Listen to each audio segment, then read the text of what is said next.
રાજ્ય સરકારની સૂચના મુજબ આજે શુક્રવારે સવારે સરકારી કચેરીઓના નિયત સમય અગાઉ તમામ અધિકારીઓ અને કર્મચારીઓને સવારે 9:30 વાગ્યે ઓફિસોમાં બોલાવી વંદે માતરમ રાષ્ટ્રગીતનું ગાન કરાવવામાં આવ્યું હતું અને સ્વદેશીના શપથ વધુ એક વખત લેવડાવવામાં આવ્યા હતા।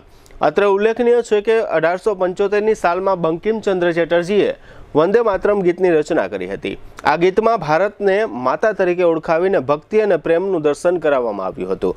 જ્યારે નોબેલ પ્રાઇઝ વિનર ભારતીય મહાન કવિ રવિન્દ્રનાથ ટાગોરે 1911ની સાલમાં રચેલું જણ ગણ મન ગીત આપણું રાષ્ટ્રીય ગીત છે અને ભારતના સ્વતંત્રતા દિવસ તથા પ્રજાસત્તાક દિવસ સહિતના કાર્યક્રમોમાં જણ ગણ મન રાષ્ટ્રીય ગીતનું ગાન કરવામાં આવે છે। 52 સેકન્ડના આ રાષ્ટ્રગીતના ગાન માટે ખાસ નિયમો છે। આજે શુક્રવારે સરકારી કચેરીઓમાં વંદે માતરમ ગીતના સંદર્ભમાં કાર્યક્રમ યોજવામાં આવ્યો હતો, જેમાં ઇન્ચાર્જ કલેક્ટર અને જિલ્લા વિકાસ અધિકારી અંકિત પન્નુના માર્ગદર્શન પ્રમાણે તમામ સરકારી અધિકારીઓ અને કર્મચારીઓએ આ કાર્યક્રમમાં ભાગ લીધો હતો। ઇન્ચાર્જ કલેક્ટરે આ અંગે આપેલી વિગતો પ્રસ્તુત છે। જામનગરમાં મયુર વાટિકાના 84 બંગલોઝની ભવ્ય સફળતા પછી સાવન અને શ્રીરામ ડેવલપર્સ લાવી રહ્યા છે એક એવો પ્રોજેક્ટ જે લક્ઝરીને આપે એક નવી વ્યાખ્યા। શાંતિવન પાર્ક 3 અને 4 BHK રોયલ બંગલોઝ નાઘેડી રોડ પર પોદાર ઇન્ટરનેશનલ સ્કૂલની તદ્દન નજીક। અહીં દરેક સવાર શરૂ થાય છે પ્રકૃતિની શાંતિ સાથે અને દરેક સાંજ સમાય છે પરિવારના આનંદમાં।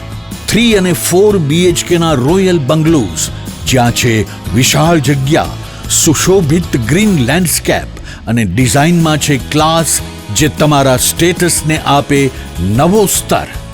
બુકિંગ તથા વધુ વિગત માટે આજે જ સાઇટ વિઝિટ કરો। શાંતિવન પાર્ક, આશીર્વાદ ક્લબ રિસોર્ટથી નાઘેડી રોડ પર પોદાર ઇન્ટરનેશનલ સ્કૂલની તદ્દન નજીક, જામનગર।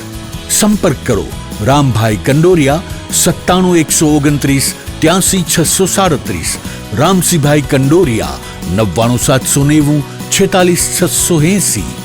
શાંતિવન પાર્ક, વેર લક્ઝરી મીટ્સ સેરેનિટી।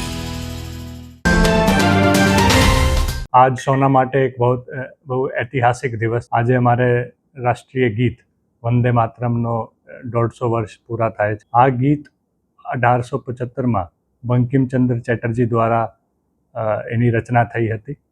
આ ગીત માત્ર એક ગીત નથી, એ ભારત માતાની એક અંદરની એક અવાજ છે, એ એક સંદેશ છે બધા ભારતવાસીઓ માટે, યુવાઓ માટે। આજે જામનગર જિલ્લામાં પણ આ વિશે એક પ્રોગ્રામ યોજાયું હતું, જેમાં રાષ્ટ્રીય ગીત અને એના સાથે સ્વદેશી આપવા માટેની શપથ લેવામાં આવી હતી। આ બંને વસ્તુઓ માટે હું આજના જે જામનગરના અને દેશના જે યુવાઓ છે, આ મંચ પરથી એક સંદેશ આપવા માગું છું કે તમે સ્વદેશી અપનાવો અને જે વંદે માતરમ જે ગીત છે એના જે સંદેશો છે એના તમે આપણા જીવનમાં એના સમાવેશ કરો।